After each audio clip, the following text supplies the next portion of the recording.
నమస్తే welcome to V3 news లక్ష్యం సమాజహితం ముందుగా వార్తల్లోని ముఖ్యాంశాలు బీఆర్ఎస్ పార్టీలోకి రండి ఇద్దరం కలిసి ప్రజలకు సేవ చేద్దాం మెగాస్టార్ చిరంజీవితో కార్మిక మంత్రి మల్లారెడ్డి ఆసక్తికర వ్యాఖ్యలు తప్పు చేయకుంటే సిబిఐ అంటూ ఎందుకు భయపడుతున్నారు కేసీఆర్ ను ప్రశ్నించిన బీజేపీ జాతీయ ఉపాధ్యక్షురాలు డీకే అరుణ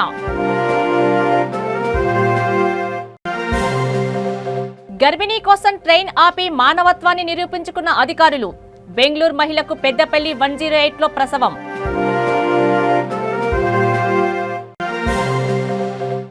బతికుండగానే చనిపోయాడని ఆన్లైన్లో ఎంట్రీ ఇదే కారణంతో పింఛన్ దరఖాస్తును తిరస్కరించిన అధికారులు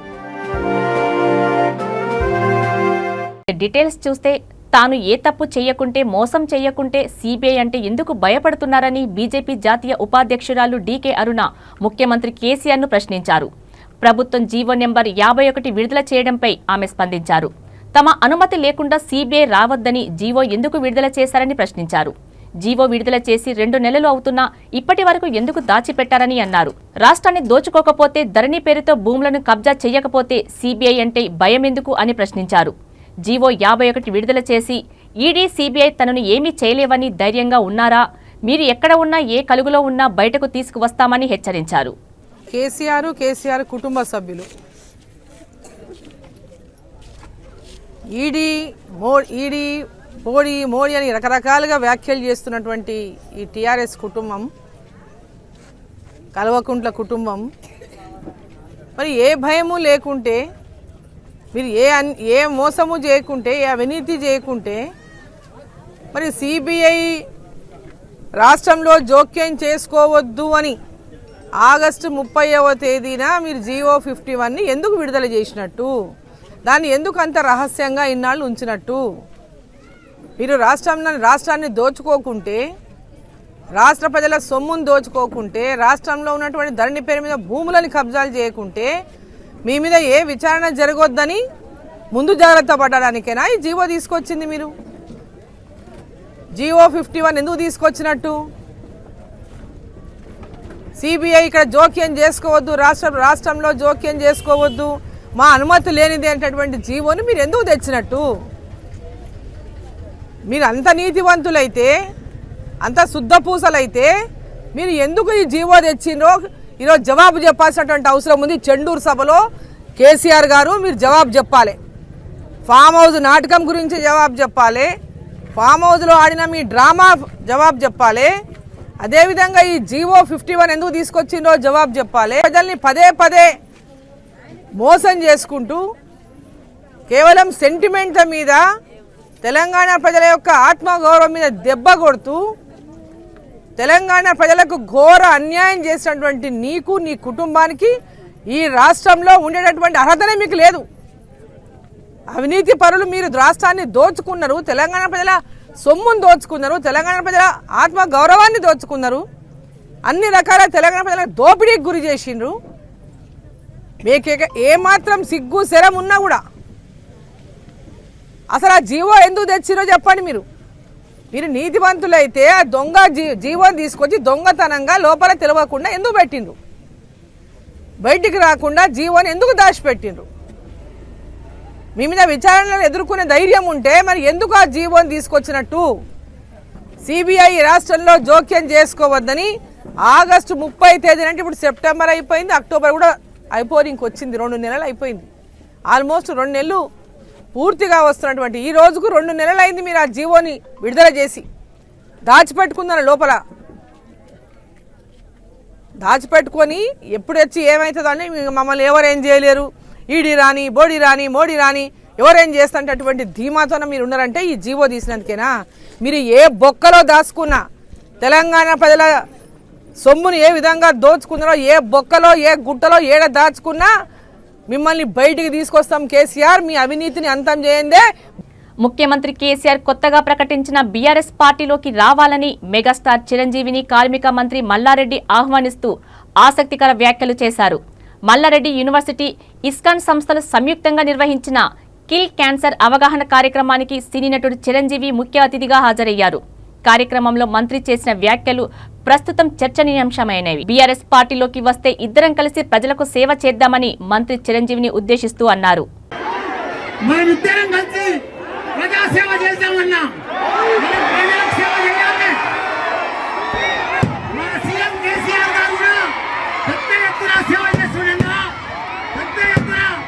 జాతీయ పార్టీ పెట్టాడు, టీఆర్ఎస్ పార్టీ పెట్టాడు.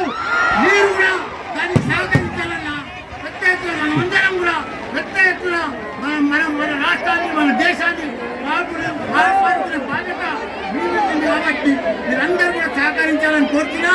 జై తెలంగాణ, జై చిరంజీవి. Thank you, ధన్యవాదాలన్నా. ఇప్పుడు మా అన్న మెగాస్టార్ మాట్లాడుతున్నారు.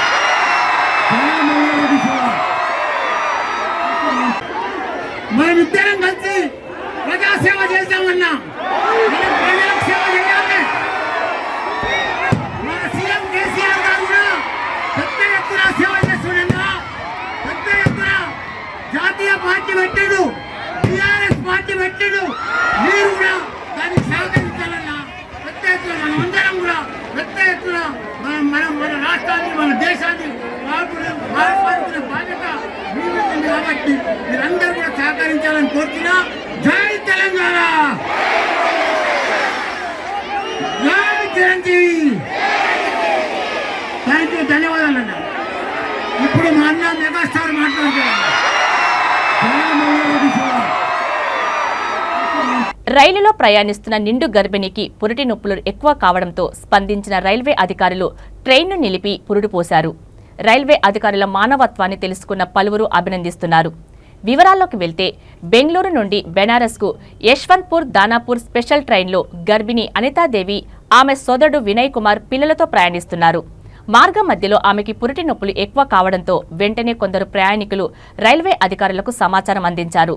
దీంతో రైల్వే కంట్రోల్ రూమ్ నుండి పెద్దపల్లి రైల్వే స్టేషన్ మేనేజర్ సమాచారం ఇచ్చి పెద్దపల్లి జంక్షన్లో ట్రైన్ను ఆపేశారు. అక్కడి నుండి 108 అంబులెన్స్లో ఆమెను ఆసుపత్రికి తరలించేలోపే నొప్పులు ఎక్కువ కావడంతో అందులోనే పురుడు పోశారు. తల్లి బిడ్డలు క్షేమంగా ఉన్నారని, మెరుగైన చికిత్స కోసం పెద్దపల్లి మాతా శిశు హాస్పిటల్కు తరలించామని అంబులెన్స్ సిబ్బంది ఈఎంటీ బాలు, పైలట్ సురేష్ తెలిపారు. చాకచక్యంగా పురుడు పోసిన సిబ్బందికి గర్భిణి కుటుంబ సభ్యులు ధన్యవాదాలు తెలిపారు.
ఆసరా పెన్షన్లు అర్హులందరికీ ఇస్తున్నామని గొప్పలు చెప్పుకొని పాలాభిషేకాలు చేసిన నాయకుల మాటలకు క్షేత్రస్థాయిలో పరిస్థితులకు పొంతన లేకుండా పోయింది. బతికున్న వ్యక్తిని చనిపోయినట్లుగా చూపెట్టి ఆసరా పెన్షన్ తిరస్కరణకు గురైన సంఘటన పెద్దపల్లి జిల్లా ఎలిగేడు మండలంలో చోటు చేసుకుంది.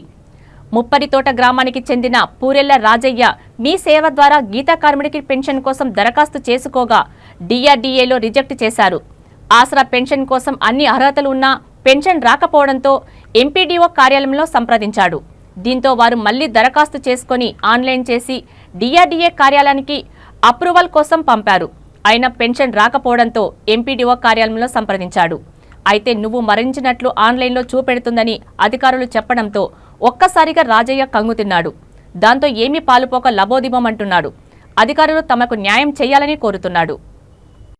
సార్ 2 నెలల లోపల నేను పింఛన్ కోసం దరఖాస్తు చేసుకుంటే వాళ్ళు అవుతుంది అనుకుంటా వచ్చారు సార్. మళ్ళీ పోతే మళ్ళీ 2వ విడతలు అన్నా మళ్ళీ అట్ట అన్నారు.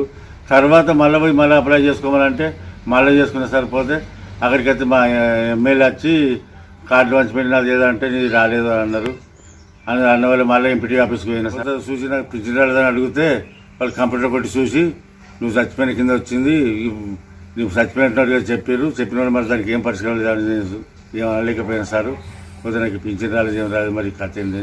నేను ఉండి కూడా చచ్చిపోయిన కింద వచ్చినప్పుడు నేను ఉండి భూమి మీద ఉండి కూడా నేను చనిపోయిన కింద పెట్టి ఏంది ఎక్కడ న్యాయం సారు.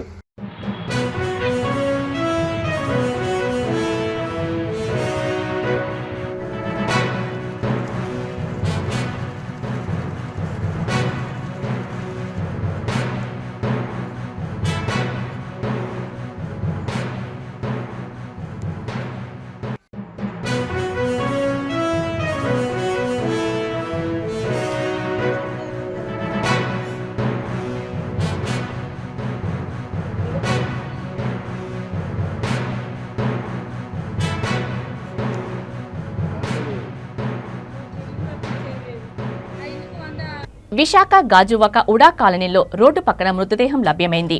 యువకుడిని గుర్తు తెలియని వ్యక్తులు కొట్టి హత్య చేసి ఉంటారని స్థానికులు భావిస్తున్నారు. వెంటనే పోలీసులకు సమాచారం అందించారు. పోలీసులు సంఘటనా స్థలానికి చేరుకుని దర్యాప్తు చేపట్టారు.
వీకెండ్స్ లో సరదాగా గడుపుదామని వచ్చి ప్రాణాలను కోల్పోయిన ఘటన వికారాబాద్ మండలం గోధుమగూడలో చోటు చేసుకుంది.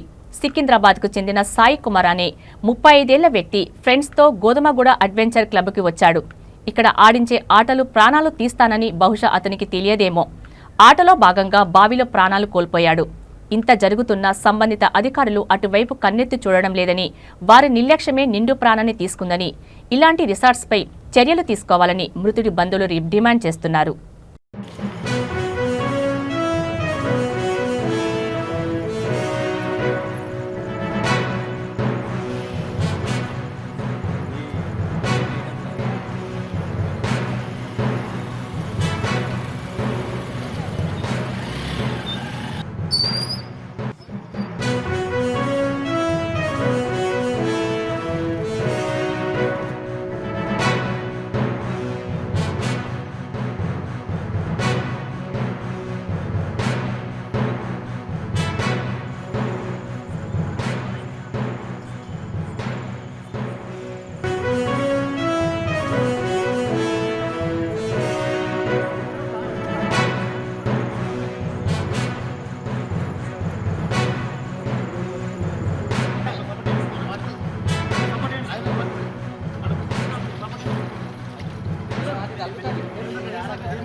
దారూర్ మండల్ గోధుమగూడ విలేజ్ లిమిట్స్లో ఒకటి హైదరాబాద్ అడ్వెంచర్ క్లబ్ వాళ్ళు కొంతమందిని కస్టమర్లని అంటే లైక్ టూరిస్టుల లాగా తీసుకొని వచ్చి ఇక్కడ గేమ్స్ ఆడిపిస్తుంటే ఆ గేమ్లో భాగంగా ఒక సాయి కుమార్ అని 35 years ఉంటాడు.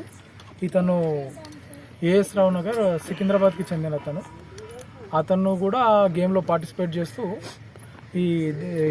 ఇక్కడ మూన్ లైట్ అడ్వెంచర్ క్లబ్ అని ఒకటి ఉంది, అది హైదరాబాద్ వాళ్ళదే.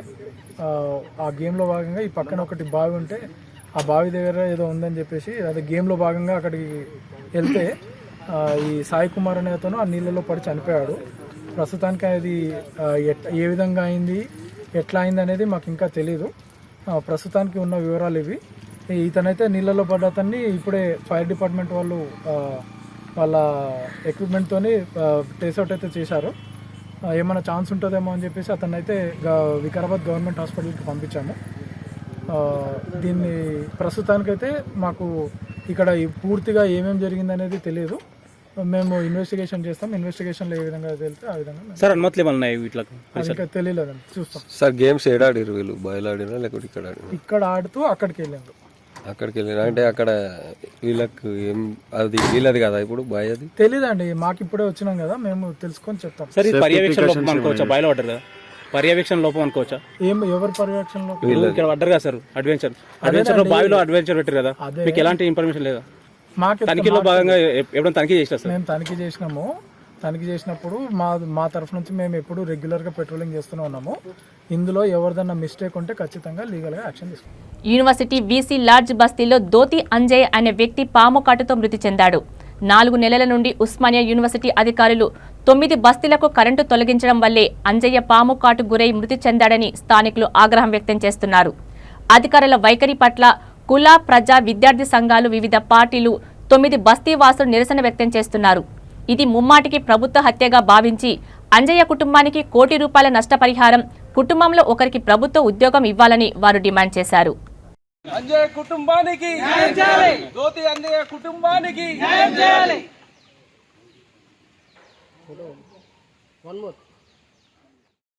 మాట్లాడుతున్నాను. నిన్న చాలా దరిద్రమైన విషయం జరిగింది మా బస్తీలో దాదాపు 4 రోజుల నుంచి కరెంట్ లేదు. కరెంట్ లేని వల్ల మా దగ్గర ఒక దోతి అంజయ్య అని పాము కడిచి చచ్చిపోయారు. దానివల్ల మాకు చాలా ఇబ్బంది అవుతుంది. ఇంకా మేము బిల్ ఎందుకు కట్టలేక న్యాయం చేయాలి, న్యాయం చేయాలి, న్యాయం చేయాలి, న్యాయం చేయాలి. పాము కాటుకు గురైన దోతి అంజయ్య కుటుంబానికి న్యాయం చేయాలి, న్యాయం చేయాలి, న్యాయం చేయాలి. ప్రెసిడెంట్ మాట్లాడుతున్నా. ఈస్లాడ్ బస్సులో 9 బస్తీలు ఉంటాయి క్యాంపస్లో, దాదాపు 3000 కుటుంబాలు. ఇలా దురదృష్టకరం ఏంటంటే మన ఈస్లాడ్ బస్సులో దోతి అంజయ్ అనే ఒక కూలి పని చేసుకునే వ్యక్తి నిన్న రాత్రి 9:45 చనిపోవడం జరిగింది. మేము ఇక్కడ నుండి మార్గం మధ్యలో తీసుకెళ్ళి ఉస్మానియా యూనివర్సిటీ మెయిన్ గేట్ తీసుకునే లోపే అంజయ్య మరణించడం జరిగింది. ఇక్కడ ఈసీ గారు ఇక్కడ మొత్తం ఉస్మానియా యూనివర్సిటీ గేట్లన్నీ దిగ్బంధం చేసి మాకు ఇక దారులు ఇవ్వకుండా, కనీసం అంబులెన్స్ రాకుండా కూడా నిర్బంధించి మమ్మల్ని ఎక్కడి రాత్రి మీ చావు మీరు చావండి, పాములు తేలు గరిచి చావండి అనే విధంగా చేసి, అదేవిధంగా మాకు ఇక 4 రోజుల నుంచి కరెంటు తీసేసిండు. మాకు 4 నెలల నుంచి యాక్చువల్గా కరెంట్ లేదు. చలో ఇంటికి ఒక 4000, 3500 అయినా కూడా 200 కుటుంబాలు ఇక్కడ ఉంటాయి వీసీలాడ్లో. ఈ మిగతా బస్సుల కంటే వీసీలాడ్లో మాకు ఎక్కడ ఈ కరెంటు తీసుకునే సోర్స్ మాకు లేక అన్ని కట్ చేసిండు. కాబట్టి గతిలేని పరిస్థితిలో ఈ బిల్లు కట్టడం కూడా జరుగుతుంది. అయినా మొన్న ఈ నెలలో ఒక మిలాదు నబీ, అదేవిధంగా దీపావళి, దసరా ఇవన్నీ రావడం వలన కొద్దిగా లేట్ అయిందని చేస్తే మాకు చెప్పకుండా చేసి 3 రోజుల నుంచి కరెంట్ కట్ చేయడం జరిగింది. నేను నైట్ విషసర్పం కట్టేసి అంజయ్య చనిపోవడం జరిగింది. గరీబు ఒక కూలి పని చేసుకుని బతికడైనా. వాళ్ళ భార్య ఒక 20 సంవత్సరాల నుంచి హౌస్గా లేడీస్ హాస్టల్లో పనిచేస్తుంది. ఈ విధంగా ఎందుకంటే మేము ప్రతి వీసీ గారు ఏం చేస్తున్నారంటే ప్రతి ఎమ్మెల్యే గారు కానీ మినిస్టర్ అందరికీ కలిసి మేము చేసినాము. మా డిమాండ్ ఏంటంటే మీ డొమెస్టిక్ మీటర్ పెట్టండి, ఇంటికి 500 కానీ 600 కడతాం. కమర్షియల్ మీటర్ పెట్టి మా నాన్న ఇబ్బందులు పెడుతుండు వీసీ గారు.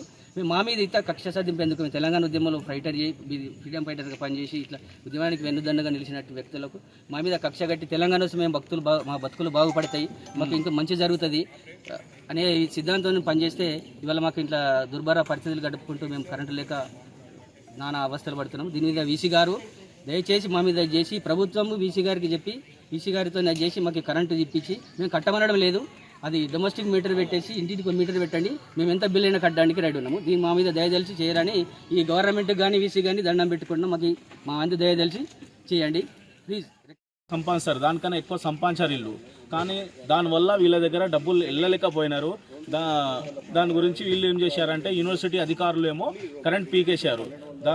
దాని తర్వాత ఇది ఘటన జరిగింది రాత్రి 9 నుంచి 9:30 లోపల ఘటన ఒక పాము గడిచి చనిపోయారు దోతి అంజయ్ గారు. దీని గురించి నేను మా అధికారులకు ఒకటే విజ్ఞప్తి చేస్తున్నాను. ఎమ్మెల్యే గారు, ఎంపీ గారు ప్లస్ మా డిప్యూటీ మేయర్ గారు మేము ఒక్కటే విజ్ఞప్తి చేస్తున్నాము. వీసీతో మీరు మాట్లాడి మా ప్రాబ్లం సాల్వ్ చేయండి. మేము తెలంగాణ ఫ్రీడమ్ ఫైటర్స్, మేము తెలంగాణ గురించి కొట్లాడిన మూలం. మేము తెలంగాణ గురించి దేని కొట్లాడినామంటే దాదాపు మాకు భవిష్యత్తులో బాగుంటుందేమో అని మేము కొట్లాడినాం. కానీ మేమే చాలా ఇబ్బందిలో ఉన్నాము, చాలా ఇబ్బంది పడుతున్నారు. అయ్యా మీకు ఇంకొకసారి దండం పెట్టి చెప్తున్నాము, మా గురించి కొద్దిగా పట్టించుకోండి, వీసీ గారితో మాట్లాడండి. నమస్తే. ముఖ్యమంత్రి కేసీఆర్ ఇన్ఛార్జ్ గ్రామం మర్రిగూడ మండలం లెంకలపల్లిలో హుజురాబాద్ ఎమ్మెల్యే బీజేపీ నాయకుడు ఈటెల రాజేందర్ ఎన్నికల ప్రచారంలో పాల్గొన్నారు. ప్రధానమంత్రి నరేంద్ర మోడీ నిర్వహించిన మన్ కీ బాత్ కార్యక్రమంలో ఆయన పాల్గొన్నారు. కార్యక్రమంలో పార్టీ సీనియర్ నాయకులు, జిల్లా నాయకులు, కార్యకర్తలు ఉన్నారు.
నల్గొండ జిల్లా మునుగోడు నియోజకవర్గం ఉప ఎన్నిక సందర్భంగా చండూర్ శివారులోని బంగారిగడ్డ మంత్రి ఎర్రబెల్లి దయాకర్రావు పర్యటించారు.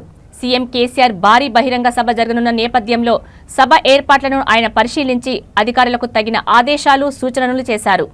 ఆయన వెంట పలువురు నాయకులు ఉన్నారు.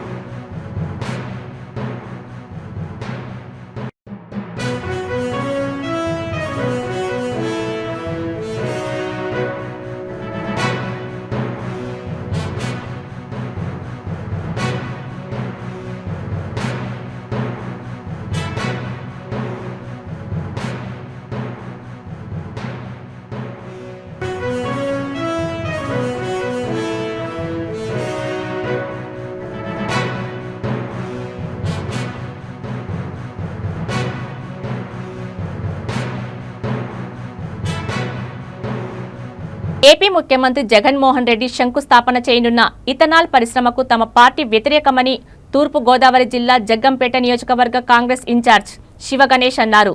తమ ప్రాంతంలో ఇథనాల్ పరిశ్రమ వద్దని, దీనివల్ల నీరు, గాలి కాలుష్యం కావడమే కాకుండా అనారోగ్య సమస్యలు తలెత్తే అవకాశం ఉందని ఆయన ఆందోళన వ్యక్తం చేశారు.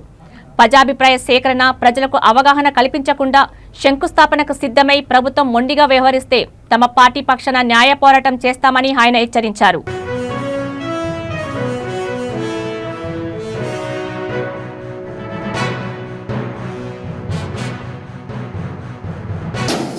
పార్టీ పరంగా కామెంట్ చేయాలని ఉద్దేశం కాదు, అంటే ఓ పార్టీ ప్రతినిధిగా నాకు బాధ్యత ఉన్నది. ఒక చెడు జరుగుతున్నప్పుడు దాన్ని ఖండించవలసిన బాధ్యత నాకు ఉంది. కాబట్టి మేము వచ్చి ఆ ప్రశ్న మోటివేట్ చేసి ఆ ప్రదేశం కూడా ఒకసారి చూస్తాం. రేపు 4వ తారీఖున అసలు కానీ ప్రజా అభిప్రాయ సేకరణ చేయాలి, మీటింగ్ పెట్టాలి, ఆ ప్రభుత్వ అధికారులు రావాలి. ఇదిగో ఈ పరిశ్రమ పెడతాం, దీంతో తయారు చేస్తున్నాం, దీని నుంచి ఇది వస్తుంది, ఈ వ్యర్థాలు వస్తాయి, చేస్తాం, ఈ బ్లడ్ ట్రీట్మెంట్ లాంటివి పెడతాం, ఇవన్నీ చెప్పాలి. మీ పిల్లలు కొంచెం చదువుకున్న వాళ్ళు ఉంటారు, మరి ఎయిర్ పొల్యూషన్ మీరు ఎలా కంట్రోల్ చేస్తారు? కార్బన్ డైఆక్సైడ్ రిలీజ్ అవ్వకుండా ఈ ఇథనాల్ తయారవుతుంది కదా, దాన్ని ఎలా కంట్రోల్ చేస్తారని మీ పిల్లలు అడుగుతారు చదువుకున్న వాళ్ళు. అన్నిటికీ సమాధానం చెప్పాలి. సమాధానం చెప్పిన తర్వాత వార్తలు ముగించే ముందు ముఖ్యాంశాలు మరోసారి. బీఆర్ఎస్ పార్టీలోకి రండి, ఇద్దరం కలిసి ప్రజలకు సేవ చేద్దాం. మెగాస్టార్ చిరంజీవితో కార్మిక మంత్రి మల్లారెడ్డి ఆసక్తికర వ్యాఖ్యలు. తప్పు చెయ్యకుంటే సీబీఐ అంటూ ఎందుకు భయపడుతున్నారు? కేసీఆర్ను ప్రశ్నించిన బీజేపీ జాతీయ ఉపాధ్యక్షురాలు డీకే అరుణ.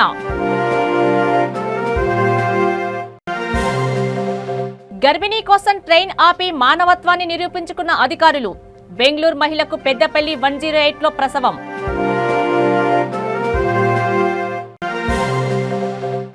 బతికుండగానే చనిపోయాడని ఆన్లైన్లో ఎంట్రీ. ఇదే కారణంతో పింఛన్ దరఖాస్తును తిరస్కరించిన అధికారులు. చూస్తూనే ఉండండి V3 న్యూస్. లక్ష్యం సమాజహితం. నమస్తే.